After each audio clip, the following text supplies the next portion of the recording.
Dr. Anita Singh, Associate Professor and Dean Faculty of Home Science, Shri Agrasen कन्या autonomous PG college Varanasi. Anita की पाठशाला में आप सभी का हार्दिक स्वागत और अभिनंदन है। आज का विषय है lunch box for school going children. School going age child development is range from 6 to 12 years of age. School age child development describe the expected physical, emotional and mental ability of children. School going age इसलिए school going age जो है वो school as के जो बच्चे होते हैं, school going as के उन बच्चों की न्यूट्रिशनल रिक्वायरमेंट बहुत मायने रखती है। उसका रीज़न है कि इस एज ग्रुप के बच्चों की बॉडी में न्यू टिश्यूज़ का फॉर्मेशन हो रहा है और लगातार रेगुलर बॉडी में सारे ऑर्गन्स फंक्शन कर रहे हैं। तो और इसके साथ साथ टिश्यूज़ के रिपेयर का भी जॉब लगातार होता रहता है। तो इस समय बच्चों की बॉडी में फिज़िकल एंड मेंटल, जैसे मैंने कहा कि school age child development describe the physical, emotional and mental ability of the children, क्योंकि इनकी इस समय फिज़िकल, मेंटल और इमोशनल सभी प्रकार के डेवलपमेंट्स होते हैं, इसलिए इन्हें बैलेंस्ड न्यूट्रिशन की ज़रूरत होती है। इनकी बॉडी की बनावट एकदम इस समय चेंज होती है, चेहरे की आकृति बदल जाती है, मांसपेशियों का गठन होने लगता है, हाव भाव बच्चों का बदल जाता है, हाव भाव मतलब चेंज होने लगता है, बच्चों की बनावट, अंगों की बनावट चेंज होती है, त्वचा का जो रंग रूप है वो भी इनके डेवलपमेंट के साथ साथ चेंज होता है। नेक्स्ट इम्पॉर्टेंट बात यह है कि स्कूल गोइंग जो बच्चे हैं उनका हेल्दी न्यूट्रिशन कैसे होना चाहिए। Healthy lunch boxes for the school going children. अभी मैंने कहा कि 6 to 12 ईयर्स के बच्चे होते हैं, यानी moving in strong coordinated manner, using complex sentences, छोटे छोटे सेंटेंसेस करके वो यूज़ करते हैं, and becoming more aware of the body, है ना, possibly developing sedentary sex characteristics, focusing attention for a longer period of time. Healthy lunch box for school going children. Healthy lunch box for school going children यानी जो packed lunch box होता है वो बच्चों के, school going बच्चों के लिए बहुत ज़रूरी है, क्योंकि बच्चे जो हैं वो, बच्चों का जो स्कूल होता है वो घर से थोड़ा दूर होता है। हाँ, तो अगर बच्चा लंच बॉक्स लेके जाता है तो उस पीरियड में उसका जो न्यूट्रिशनल डिमांड होती है बॉडी की वो कंप्लीट हो जाती है। वो पीरियड भी, लंच का जो पीरियड होता है स्कूल में इतना छोटा होता है कि बच्चा कभी भी घर जा कर के पूरा लंच नहीं ले सकता, इसलिए उसे पैक्ड लंच देने की ज़रूरत होती है। हालांकि जो पैक्ड लंच होता है उसकी क्वालिटी एंड क्वांटिटी उतनी नहीं होती है जितनी उसको ज़रूरत होती है, यानी कहना चाहिए कि कंप्लीट नहीं होती है। पैक्ड लंच बॉक्स बच्चे की जो हेल्थ को मेंटेन करने के लिए ज़रूरी होते हैं, इसलिए ऐसे हेल्थ देने चाहिए पैक्ड लंच को जिससे कि बच्चा ज़्यादा हेल्दी रह सके।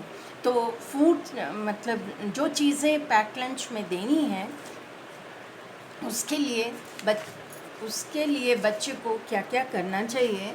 तो सजेशंस फॉर लंच बॉक्सेस, एक तो सजेशंस ये हैं कि कुछ पॉइंट्स होते हैं जो to be consider for the lunch boxes, जैसे पैक्ड लंच बॉक्स में बच्चे के लिए प्रतिदिन ऐसा पैक्ड लंच होना चाहिए जिसमें उसके पूरे दिन की कैलोरीज़ और प्रोटीन और सारे न्यूट्रिएंट्स की जो डिमांड है वो 1/3 निश्चित रूप से पूरी हो जाए। पैक्ड लंच बॉक्स में ऑल 5 फूड ग्रुप्स शामिल होने चाहिए और लंच बॉक्स में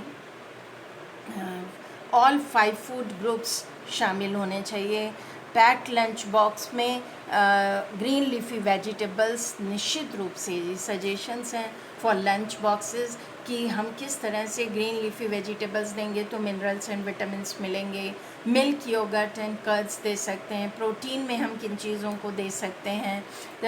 प्रोटीन के लिए पनीर की प्रिपरेशंस इन्हें लंच बॉक्स में दी जा सकती हैं, लेकिन लंच बॉक्स में एग बॉयल करके दिया जा सकता है। फुल बॉइल्ड एग सैंडविच बना करके दिया जा सकता है अगर नॉन वेजिटेरियन है या वेजिटेरियन है। लंच बॉक्स में होल फ्रूट्स भी, साबुत फ्रूट्स दिए जा सकते हैं। फ्रेश वेजिटेबल्स लाइक कैरेट है, कुकम्बर है ना, ककड़ी है, ऐसी चीज़ें आसानी से दी जा सकती हैं। तो कुछ सजेशंस हैं लंच बॉक्स के लिए। वैसे तो ब्रेड, पास्ता ये सब तो ब्रेकफास्ट सीरियल्स हैं, इनको कभी कदाच देना चाहिए। वैसे मैं तो कहूँगी कि सैंडविचेस वगैरह भी दे सकते हैं, सैलड, चीज़ और इनके साथ में, ताकि ज़्यादा से ज़्यादा ग्रीन लीफी वेजिटेबल्स उनके पास आएँ। लेकिन हमें ये ध्यान रखना है कि इनके लंच बॉक्सेस हमेशा एक से नहीं होने चाहिए, इसमें वैरायटी होनी चाहिए। क्योंकि अगर लंच बॉक्स डेली हमने रोटी सब्जी रोज़ दे रहे हैं, या पूड़ी अचार या पूड़ी सब्जी दे रहे हैं, या रोज़ सैंडविच ब्रेड का, तो बच्चा ऊब जाता है और फिर लंच बॉक्स को खोलता है और बंद कर देता है। तो पैक लंच बॉक्स में एक तो वैरायटी होनी चाहिए, कंसिस्टेंसी का स्पेशली ध्यान देने की ज़रूरत है, क्योंकि लिक्विड फॉर्म में जैसे कई लोग जो है ना ऐसी चीज़ें भी दे देती हैं जो कि लीक कर जाता है उनके बैग में, उनकी बुक्स हैं, कॉपीज़ हैं, ख़राब हो जाती हैं, फिर वो चिढ़ने लग जाते हैं लंच बॉक्स से, और एक आदत ही उनमें बन जाती है, नहीं मुझे कोई लंच बॉक्स नहीं ले जाना है। तो मदर को स्पेशली इस बात पे ध्यान देना है कि जो पैक लंच बॉक्स दे रही हैं उसकी कंसिस्टेंसी क्या है, वो लीक नहीं करना चाहिए। और लंच बॉक्स में लंच बॉक्स को पैक करते समय पहले बहुत अच्छे से क्लीन करना चाहिए लंच बॉक्स को, और ड्राई करना चाहिए, तभी उनको देना चाहिए। अब कुछ पॉइंट्स हैं जो अभी ये देखिए सारे प्रिकॉशंस दे रहे हैं कि लंच बॉक्स को हमें कैसे पूरा प्रॉपरली हैंड अपने क्लीन करने हैं, प्रॉपरली क्लीन करना है, वॉश करना है, स्टरलाइज करना है, क्योंकि बच्चे को इस समय तो खैर कोविड टाइम है, और कोविड टाइम तो हर चीज़ को, अभी स्कूल तो नहीं जा रहे हैं पर उन घर में भी अगर पढ़ाई करते हैं, क्योंकि आजकल ऑनलाइन क्लासेस चल रही हैं, तो बच्चों को हम टिफ़िन बना के दे दें कि अभी तुम्हारा ब्रेक हुआ है, टीचर ने भी ब्रेक दिया है, लो लंच कर लो।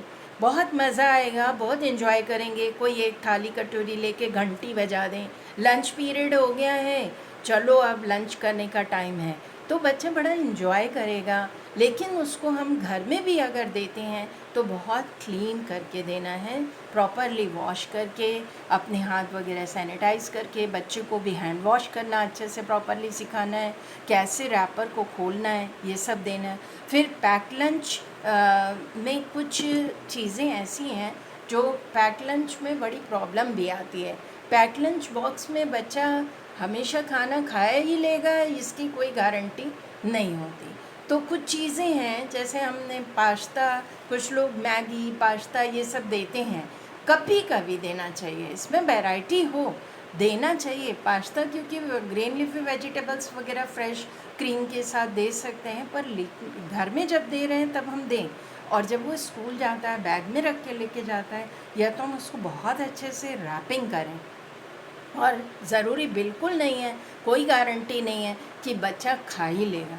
बच्चे को अगर हमें खिलाना है तो निश्चित रूप से हमें उसके साथ कुछ पेशेंस के काम करना होगा कि जब भी हम लंच बॉक्स तैयार करें तो बच्चे को पूरी तरह से इन्वॉल्व करें।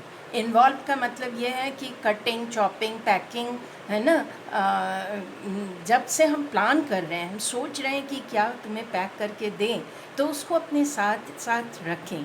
जैसे हम कटिंग चॉपिंग कर रहे हैं तो उससे कुछ चीज़ें कटवा लें, रैप कर रहे हैं तो उससे रैप करवा लें। वो जब उसका इन्वॉल्वमेंट होगा तो उससे लंच करने में जो आनंद आएगा उसका आप बिल्कुल भी मतलब कहते हैं कि अंदाज़ा नहीं लगा सकते। इसलिए पेरेंट्स को बहुत इसके ऊपर ध्यान देना चाहिए। और लंच बॉक्सेस में आइटम बहुत ही सिंपल होने चाहिए, क्योंकि बच्चे के पास लंच आवर तो बहुत ही कम होता है। इतना छोटा सा 20-25 मिनट्स का एक लंच पीरियड होता है और वो जल्दी जल्दी खा लेना चाहता है। इतनी वैरायटी अगर उसकी बॉडी, एक तो टिफ़िन में वैरायटी नहीं होनी चाहिए, कम से कम दें और इतना दें कि वो फिनिश करके आए। और क्योंकि उसका दिमाग तो खेल में लगा रहता है कि जितना समय मिला है और कब रेसेस ख़त्म हो जाएगी, जल्दी से फ्रेंड्स के साथ खेल लें। तो खाने में फिर जैसे रोटी है तो रैप करके दें, पूड़ी है उसको अच्छे से रोल बना के दें, बच्चे ने फट से उठाया खा लिया। जो वेजिटेबल्स हैं उनको स्लाइसेस में काट दें या फिंगर्स में काट दें तो इजीली खा सकते हैं। पुलाव वगैरह आसानी से कुक करके और बढ़िया से रैप करके देना चाहिए। हम राइस, पुलाव, सैंडविच ये सब बच्चों को आराम से दे सकते हैं। तो कुछ सजेशंस हैं, जैसे वेजिटेबल पुलाव दे सकते हैं, बॉइल्ड एग मैंने अभी बताया है, चपाती स्टफ़ करके दी जा सकती है। विद दाल है, दाल को ड्राई नहीं सेलो फ्राई करके, और जो ड्राई वाली दाल होती है, गीली वाली दाल नहीं, वो थोड़ा सा सेमी हो, आराम से बच्चा खा सके। चीज़ सैंडविचेस एंड पनीर सैंडविच बच्चे बहुत एंजॉय करते हैं। इडली दी जा सकती है, पर इडली को स्टफिंग कर सकते हैं डिफरेंट टाइप के वेजिटेबल्स वगैरह डाल करके, कई वैरायटी की दाल पल्सेस उसमें मिक्स कर सकते हैं ताकि उनकी प्रोटीन की रिक्वायरमेंट बढ़ सके। खुरमा दे सकते हैं, खुरमा हर बच्चों को पसंद होता है क्योंकि मीठी उसके ऊपर लेयर होती है, नमकीन भी बनता है, मीठा भी बनता है। ये इनको पैक लंच में आसानी से दिया जा सकता है। ये सारे पॉइंट्स हम लोगों को ध्यान देने हैं कि points to be consider in the planning of pack lunch. तो मैंने अभी सब बता दिया कि बिल्कुल पैक लंच ऐसा होना चाहिए जिससे उनकी जो कैलोरीज़ हैं वो 1/3 डेली रिक्वायरमेंट की calories, protein and other nutrients tiffin के द्वारा पूरे होने चाहिए। लेकिन quality and quantity wise protein का टिफ़िन कभी भी कंप्लीट नहीं होता, इसलिए इस बात का ध्यान देना है। The pack lunch should consist of all 5 food groups, जो हमारे मेन 5 फूड ग्रुप्स हैं, cereals, pulses, green leafy vegetables, fruits, milk and milk product. ये निश्चित रूप से एग, मीट, फिश इनको ऐड करना चाहिए। Through the number of dishes में be less, number of dishes कम देनी है लेकिन वैरायटी देनी है और हमेशा देनी है। Monotony should be avoided in the pack lunch. मैंने कह दिया, एक चीज़ को बार बार रिपीट नहीं करना चाहिए, इससे बच्चा बोर हो जाता है। There should be variety and containers should be clean and dried before packing the food. ये हाइजीन के पॉइंट ऑफ व्यू से वेरी वेरी एसेंशियल। इसका माँ को बहुत ध्यान देना चाहिए और प्लस बच्चे में हेल्दी हम जो हैबिट्स हैं उनको डेवलप कर रहे हैं। The food should have correct consistency, food की कंसिस्टेंसी प्रॉपर होनी चाहिए, हमेशा करेक्ट होनी चाहिए। ये सारे बुक्स के रेफरेंसेस हैं, जिन रेफरेंसेस को लेकर के इस मटेरियल को मैंने तैयार किया है। Thank you.